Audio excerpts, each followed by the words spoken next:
പേര് വേലായുധൻ. 1977 കൊലപാതക കുറ്റത്തിനാണ് വേലായുധൻ പിടിയിലായത്. അന്നു മുതൽ ഇയാൾ മാനസികാരോഗ്യ കേന്ദ്രത്തിലാണ്.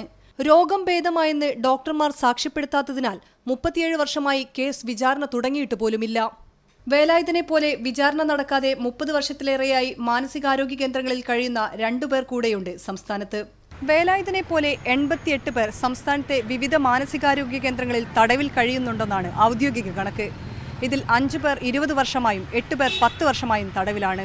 10 സ്ത്രീകളുമുണ്ട്.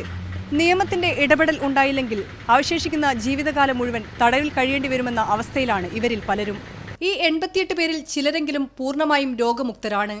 എന്നാൽ പിന്നീടുണ്ടായേക്കാവുന്ന സാങ്കേതിക പ്രശ്നങ്ങൾ ഭയന്ന് ഡോക്ടർമാർ ഇവർക്ക് രോഗമുക്തി സാക്ഷ്യപത്രം നൽകുന്നില്ല. ജീവപര്യന്തം ശിക്ഷാ കാലാവധിയേക്കാൾ 2 പതിറ്റാണ്ടിലേറെ തടവിൽ കഴിഞ്ഞതിനാൽ ഇവരെ സ്വതന്ത്രരാക്കാൻ നടപടികൾ സ്വീകരിക്കണം എന്നതുൾപ്പെടെയുള്ള ശുപാർശകൾ DGPയുടെ റിപ്പോർട്ടിലുണ്ട്.